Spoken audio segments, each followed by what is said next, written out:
Hello, I'm Mary Yanez, Director of the Senior Adult Program at the El Paso Community College. And as you know, uh, we're all used to it now. We're all working from home and we're bringing mature living to you virtually. We have an interesting topic for this show. We have a couple of guests. One of them that's a regular, Mr. Jose Lopez, who is with the City Parks and Recreation. He is the division coordinator for the senior division coordinator for Parks and Rec. Thank you, Jose, for being with us. Thank you for the invitation. Thank you again, Mary, and good to see you again. It's good to see you also. And of course, we want to introduce you to one of my favorite people, by the way. Of course, not to take away from Mr. Lopez, but Dr. Gina is Nunez. She is the Director of Women's and Gender Studies. She's an associate professor of anthropology and chair of the Faculty Senate. Yay! That's a long title. You're very busy, I'm sure. Thank you for being with us. May I call you Dr. Gina? Absolutely. You can call me Gina. Mary, you're my friend. Thank you. Very good. We have an interesting topic today that we've been thinking about as we have our meetings in the community. And I know that our senior division coordinator is very concerned about the health and the wellness of our seniors, because socialization is so important.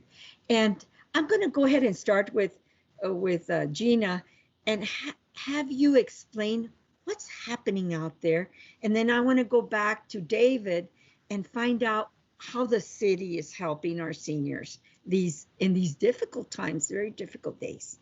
Thank you, Mary. Thank you so much. It's an honor to be with you all today. I want to thank everybody for making this event happen. I've been thinking recently about how do we communicate with our seniors, and I want you all to help me think creatively. This is a time for creativity and innovation because the time is dire. It's calling on us to be creative, to put on our thinking hats, and not just to go over the statistics and the data. You know, the information that is coming out in the news is not positive.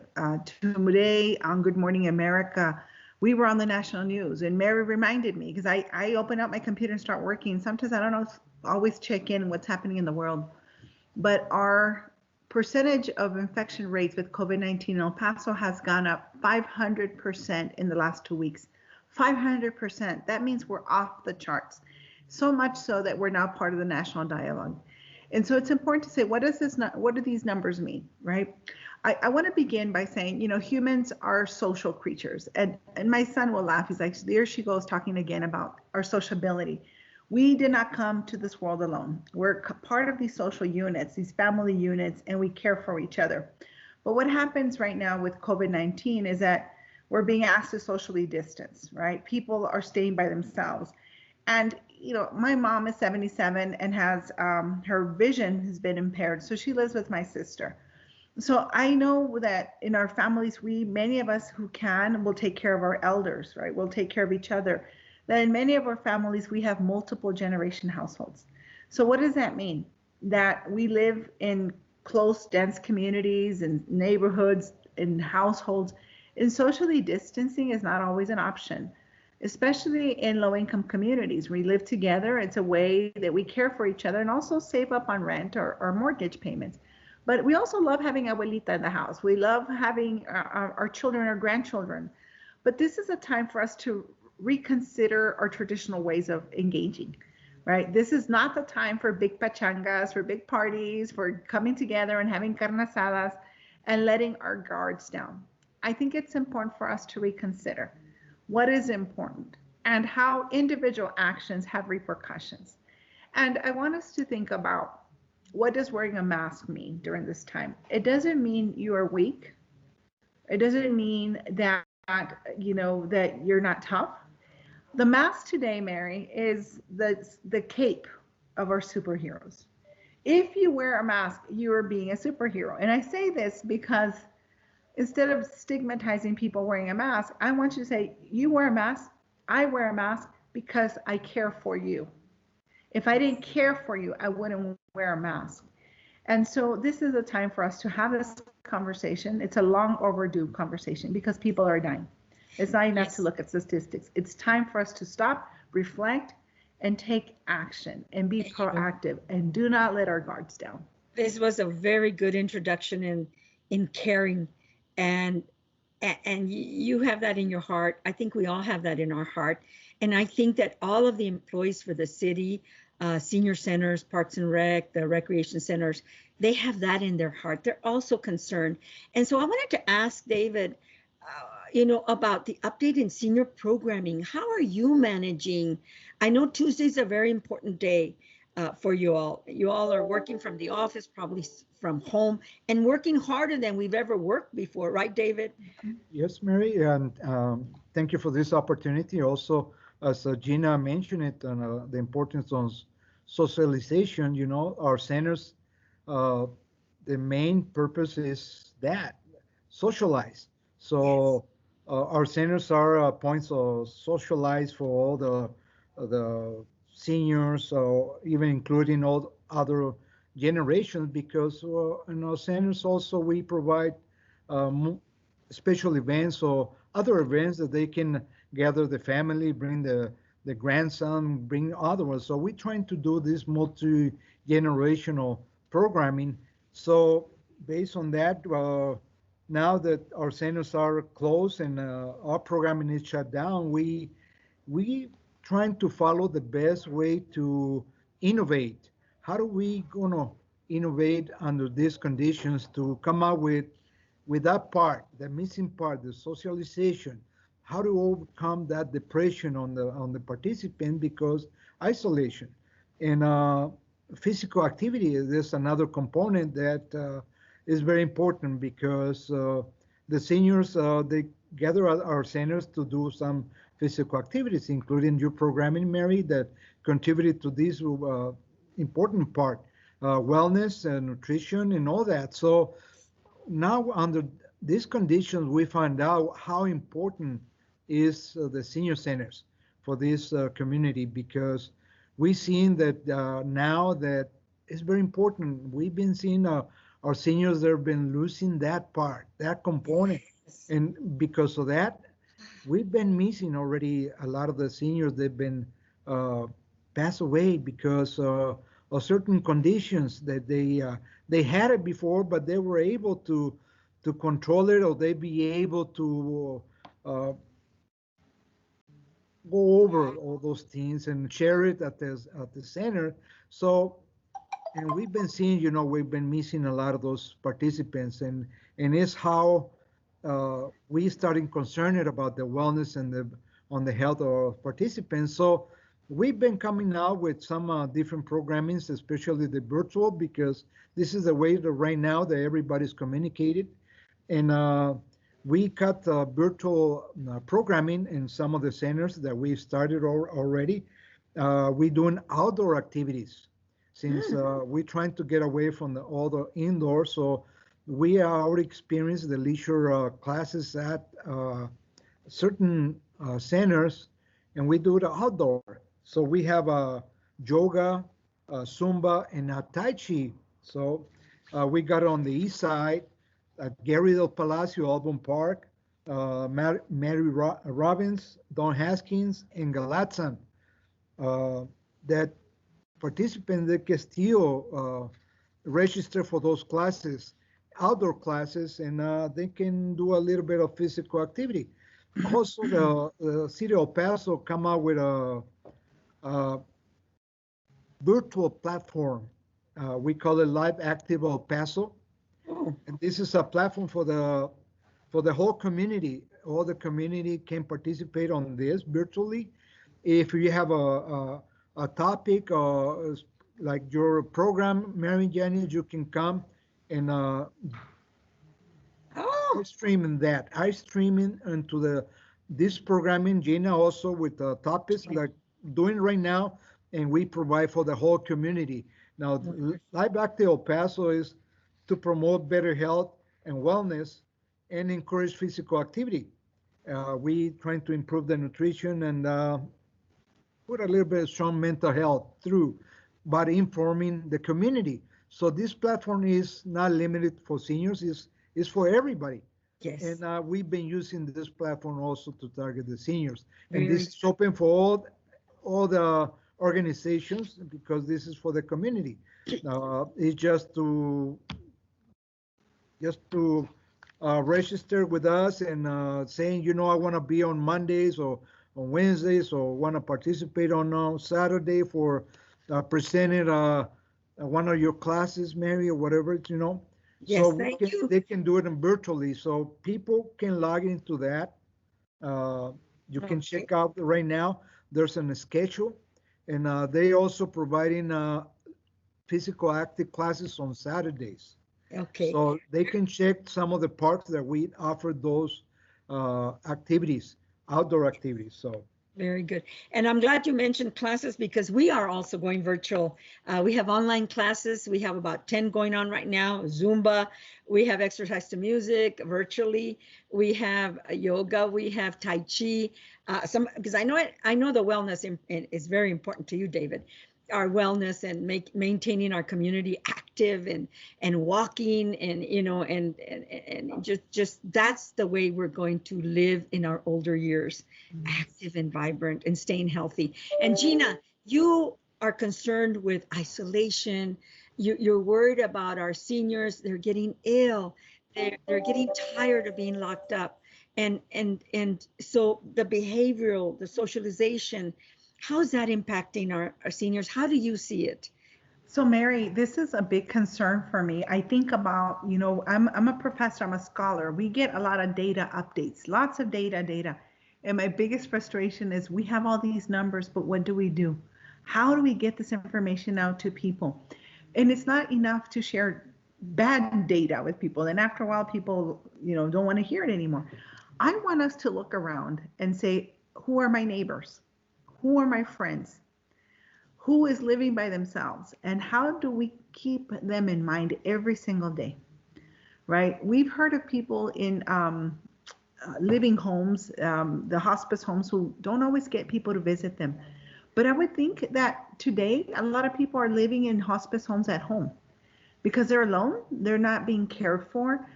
They don't always have access to health care or a nurse that will care for them. So it's up to us. I truly believe that El Paso is a beautiful place to live in, that people in El Paso care for each other. Now I'm going to call on you to do that. That the things that when we say El Paso strong, I want us to really think, what does that mean to be strong at heart, to be strong in mind, to be strong in our actions? That if I made a cake today, I don't need to eat all the cake. I can cut it up in 4 pieces and do a drop off of 3 people that didn't expect me to bring something kind for them, something Yeah. nice. And they say, you made my day. I had a friend give me pomegranates, granadas. And I said, I can't eat them all. So I'm going to distribute granadas and drop them off to friends who have lots of kids. And they were not expecting it. And they're like, oh, she gave me a granada and I love this. And they remind me of my kid, my Yeah, childhood. we're little. So I'm calling on people to really think about what can we do to be kind to each other, because it's up to us to weave community. Community doesn't just happen. We need to be intentional about caring for others. And We we need can to do be it safely. intentional. We can do it safely, right? Absolutely. We of course, if you're preparing meals at home and you don't have the virus, then you let people know, I'm getting tested. I'm cooking. Would you be okay with me dropping this off? Also checking, do you eat nuts? I added nuts to my carrot cake last night, and I said, can you eat nuts and carrot cake? Would you like a piece? Yeah. Right? And then people that day are waiting. They're like, you're gonna bring me a plate. So how would you feel, Mary, if you open your door and someone brought you a warm meal, or some vegetables or groceries? We have to care for each other. We can't wait for other people to provide these services. David says, they've delivered over 2,000 meals, Yeah. and Every those are people they know of. Imagine the people we don't know of, the people that are not registered and connected to these services. It's up to us to Yeah. let them know, hey, the city parks and recreation is doing outdoor yoga and Tai Chi. And, it's up to us to let people know the websites. And we also know there's a digital divide. Not everybody has computers at home. Not everybody can Google and get this information. But we have cell phones. We can call each other and say, comadre, there's yoga at the park. I'll meet you there. Bring your tapabocas, bring your mask, and we can move together, right? You can have community and social distance and feel alive. Being socially distant does not mean being socially isolated. Okay. I did not want us to send a message that, don't interact with anyone else. You can still walk. Get yourself a walking stick. Go for a walk. I love it. Go I find. love that because my dog takes me for a walk. Yes. My little doggy takes me for a walk because I'm not much of a walker these days, but I do it for him, for Sammy, and it benefits me. It's Absolutely. wonderful. And he reminds me, he sits there by the door like, aren't we going out? I said, oh, I don't want to. But I go. And you know that David is a big stickler, a promoter of health. And Oh, these meals that you all are delivering to the every Tuesday, we're going to try to put in our flyers in there about classes or about activities. Gina, if you know anything in the community, or we should pass it on to these 2,000 people that are getting their meals and picking up meals. We can put it in there, right, Yeah. David? yes, the other program that I would like to mention also, we do a collaboration with the animal service. Now that you mentioned a pet, Mary, I think that was very important also to overcome some of the isolation item. And we've been collaborating with animal service where they come every Tuesday. So to some of the senior centers where the meal deliveries program is, and they bring the dogs, they bring the cats. Uh, Also, they provide a free bag of food for your pet. They can do the vaccinations and the ships, and also you can also adopting a pet right there. So we've been seeing that is very very popular now because that's one way, like you were saying, to encourage you to motivate you to walk, to take care for someone. So that component we've been working also. That Wonderful. was the things that how do we come? So collaboration is very important as we collaborate with different organizations and we've been collaborating with the university with Gina, we've been big collaborators that we've been working on different items, and one of the items that we've been working is how to bring the technology for the seniors, Oh, and we're yes. working on it. So uh, those things keep us busy, keep us motivated, and just to serve the community, you know. Well, I just want to say to both of you and to the community that El Paso Community College is a great community partner. We're also working on another grant right now that is, we're in the planning stages. Um, but, we're not going to stop. This pandemic is not going to keep us down. We're a community that we take it. We're strong. If we come down, we stand up and we go at it again. And there's different ways to do it. So let's get together. Let's have a big old powwow of community elder serving agencies through mature living, through the city, streaming, through UTEP. Let's make a partnership that we will Absolutely. communicate with our seniors. We will not let them down. We will not let the little children down either, nor the pets, because I think it's really important. And it's so great that people are adopting. They're adopting these little creatures. And not only do we adopt a senior next door and take them a little meal every once in a while, or a piece of cake, or a piece of pie, but we also adopt our little pets because Yeah. they need love. And Absolutely. and I'm so glad we're having this conversation. I'm sure I haven't touched on everything. I'm going to go with Gina next. Is there something you want to add to our Yes, conversation? Mary, I'm very worried about the holidays coming up. We love being together, and people are tired of socially distancing and wearing the mask. And I was thinking about this, like the Don't Do Drugs campaign. We're telling people, wear your mask, socially distance, but that message somehow is not getting across to everyone. So I really want us to have honest conversations and saying, what are we doing for Thanksgiving? Right? We're having dinner just by ourselves. It's just our household. We're not having guests. Then we need to let people know. Or if you're coming to my house, if you want to visit grandma, you need to show me that everybody tested. Go test it on Monday. If the Thanksgiving is on this day, go test and then still come in with your mask on. And maybe instead of dinner, we can have lunches outside when it's still warm during the sun and socially distance, right? I want us to plan. If we don't plan, we're not going to be ready for this. The experts are already telling us that they know that there's going to be diseases in the holiday, that there's going to be a peak. But if we are proactive, if we're planning ahead and say, what will we do? What will we do so that we don't lose grandma? And not only that, there's research that more African American and Latino children are being infected and dying at significantly high rates. So it's not just about the elderly getting sick, the seniors getting sick, and the dismissiveness and visibility of, well, ya están grandes, and that's what God wants. No, we are all responsible for ourselves. I want us to begin to question American individualism.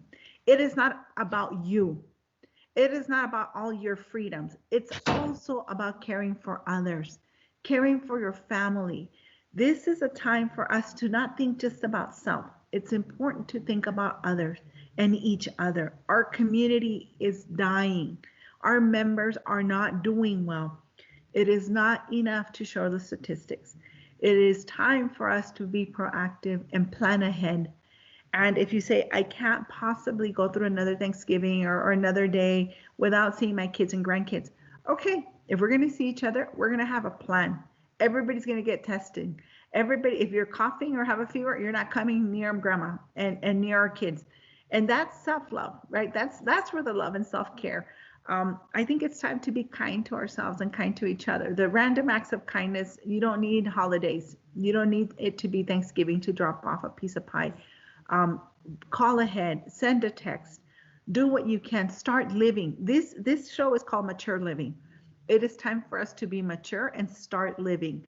It doesn't mean we stop living because we're at home, right? And Mary, I want to thank you. You shared a quote on social media that said, it's better to have 6 feet apart than 6 feet under. It is better to have 6 feet apart than 6 feet under.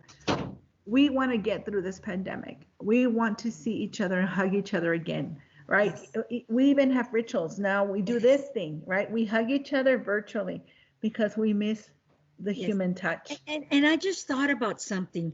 There's Skype, there's FaceTime, there's Messenger. We can always see grandma, through Messenger, through technology, right? Mr. Lopez? A phone call, yes. A text. Grandma, I love you. I'm thinking of you. What do you need? Mija, I don't have milk. Tablets. Right? There are stores now that are delivering food. But, if you have family nearby, they can drop off groceries. We don't have to abandon each other during these times. No one said we had to abandon each other. Very good. Thank you, Gina. I know you have some thoughts. I can see you. You're thinking, Mr. Lopez. Tell us what you were thinking about. Well, just to wrap it up, Ms. Yanez, is about informing the participants, all the seniors participants there's 12 sites to deliver meals. So any community member, they can reach out to these centers and get information, because this is a way to communicate to our participants on the day, particularly every Tuesday of the week. They can come and ask to the staff or to the person who are in charge about all this programming. And also reach out for that community city, county nutrition program. If you know anybody who needs the help, just tell them to, or give us that information so we can contact them too. David, can you share the number? How can people call, or where can they find information about the nearest center or about the food programs? Well, you can call me directly, since I'm got the city phone, and they can reach me, so they can get it straight to me. So 915-240-3320. 915-240-3320. For any information on senior programming, they can call me directly. Also, I'd like to inform that some of our senior centers are voting sites. So we've got 3 voting sites in Grandview, South El Paso, and Wellington Shoe that we offer from 8 o'clock to 5 p.m. The voting, early voting. So it's important for community to participate on their civil rights, and come and vote. Use that right. And there's a number I wanted to share too, Mary and David, that I said, if you want to gather, get tested. Get tested and make sure that you're safe to interact with the people you love with. It's 915-21 COVID. 915-21-212-6843. If you remember this, 915-21 COVID. This number will give you information of where you can get tested throughout the city of El Paso. Get tested. Don't be afraid. If you're not feeling well, go get tested and then you'll know. And then let's be proactive in taking care of your health. A lot of people are asymptomatic. They don't know they're sick, right? And if you don't know you're sick, you're likely to get other people sick. So please love yourself, love those around you, go get tested, get the help you need if you're not feeling well. We want to see you around. Very good. Very easy. Also, make it very easy for the participant. Just remember 311, and that's they call and for all this information. Also, they provide all the sites that we've been testing. 311, just That's like it. emergency, and then they can provide all the information. This And has there's been bilingual services, right, David? Yes, 311 it's en bilingual. español o en inglés. You can call and get help. great. Yes. You know, this has been a wonderful morning show. We'll show it multiple times. It'll be on KCOS on Sunday. It'll be throughout the week, multiple times through EPCC TV, on cable. And, you know, we want to have you all back together. This is a good way to get together and find out what's happening in the city, city programs, El Paso Community College classes. You know, of course, our PhDs over at UTEP doing research and trying to get these funding and this wonderful, making us all smart seniors and being able to access all these services from home through technology. And that's what we're working on. And we're going to continue working on this. We will not give up, right, guys? We will not give up at all. We're here for you. Thank you all for being with us, and thank to the community for watching Mature Living so faithfully for the last, would you believe, 29 years we've been on the air. I think I've aged in front of the camera, you know, since 1991 we've been on. You should see the hairdos and the shoulder pads, you know, and the whole thing. It's been fun. And you know what? We want to continue because we want to stay healthy, and we want you all to stay healthy as well. So thank you for being with me. It was wonderful. I learned a lot as usual. And we're gonna share a hug. No kisses today, just hugs. And we'll see you we'll see you all next week. Thank you for watching Mature Living. Nos vemos pronto, and we'll see you next week.